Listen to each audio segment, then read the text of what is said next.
Accounting for a merchandising business. Hello everyone, this is Jesse Alcaraz. I teach people accounting, business, and financial literacy concepts. And for this evening, we will be learning accounting for merchandising. Ayan. So, I posted some problems days ago and I noticed na walang nag-reply. So, there were people na nag-reply doon sa sa inventory shortage na problem, but the following day when I posted something na a series of merchandising transactions that are to be journalized, unfortunately walang nag-reply. May nag-reply but eventually they deleted their comment. So I realized na perhaps it's something that we can review on or that needs to be reviewed. Siguro kasi hindi siya masyadong na-touch ng mga teachers nyo when you were discussing basic accounting. Kasi typically, ang natatake lang talaga are service businesses. Minsan, hindi na siya umaabot ng merchandising.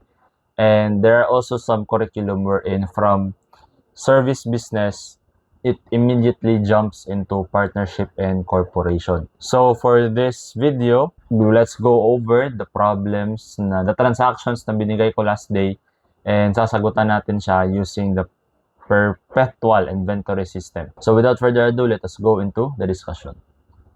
Okay, the problem is this one. Techmart trading using perpetual inventory system. Be reminded that under merchandising, accounting for merchandising businesses, we follow different inventory systems. Meron tayong tinatawag na perpetual and we also have the periodic.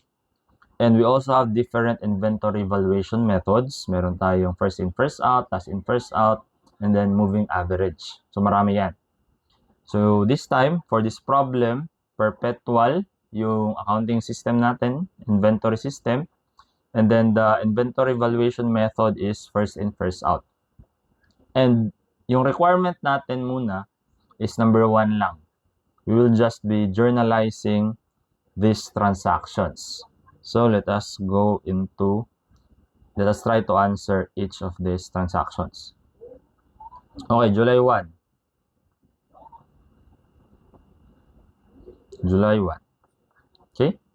The transaction is bumili tayo 100 units of wireless mouse at 500 pesos each. So 100 times 500, that is sold 50,000 pesos.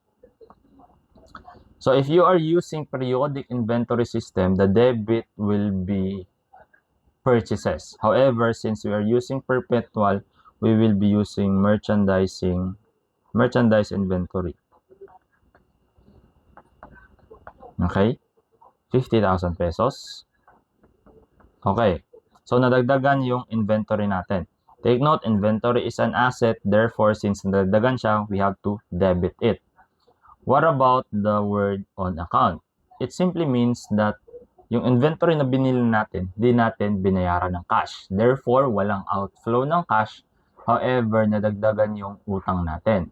Take note, utang is a liability. Therefore, kung nadadagdagan ang liability, we have to credit. Okay? Accounts payable, 50,000 pesos. So, this is for the transaction number 1, July 1. July 3, anong nangyari sa July 3? On July 3, we were able to sell. Okay? We were able to sell 60 units of mouse at 800 pesos. So, 60 times 800, that is...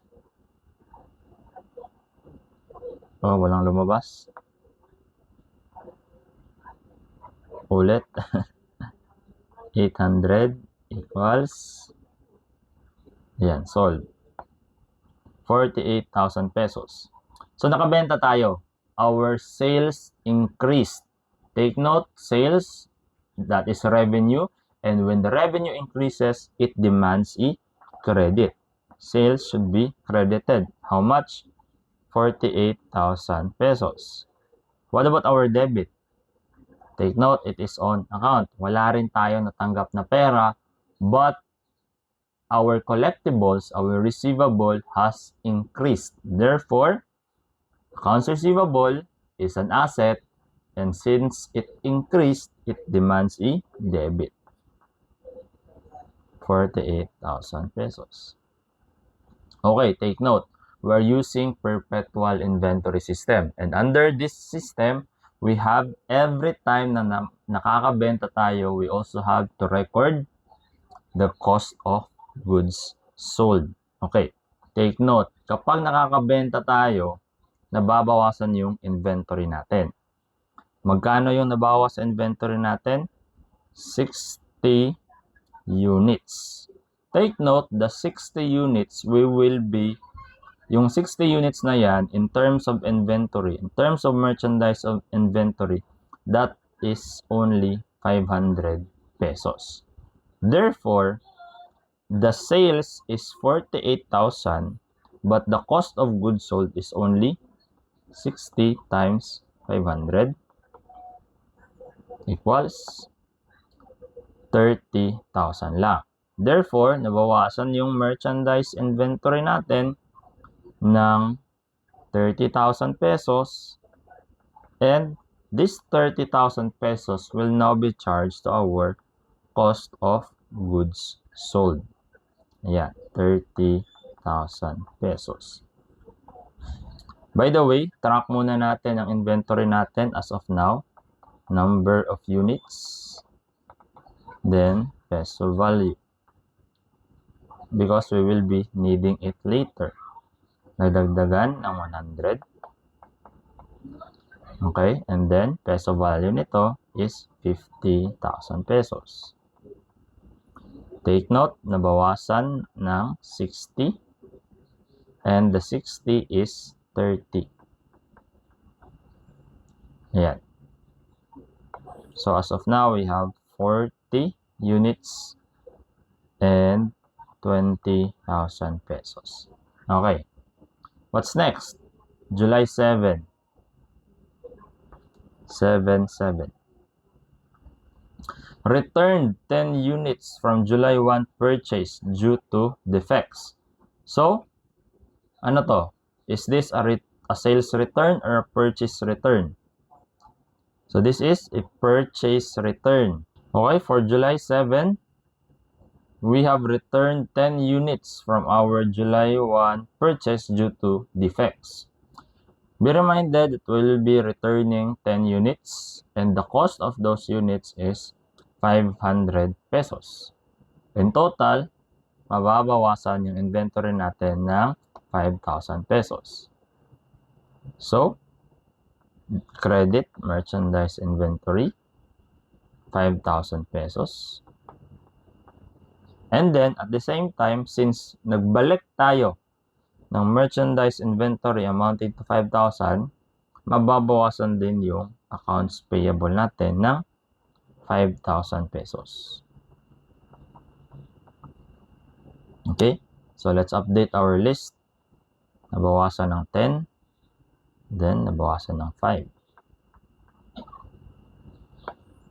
So this will now be 30, and this will now be 15. Okay, next transaction. July 10. Customer returned 5 units from July 3 sale. Okay, kung kanina, purchase return, tayo yung bumili, may binalik tayo. On July 10 naman, meron tayong nabenta and then binalik ng customer naman, 5 units. So since may binalik na 5 units, madadagdagan na naman yung inventory natin. So merchandise inventory, 5 times 500, that's 25. Of course, mababawasan din yung accounts receivable natin. So sa accounts receivable, take note, ang ginamit natin na amount is 800 pesos.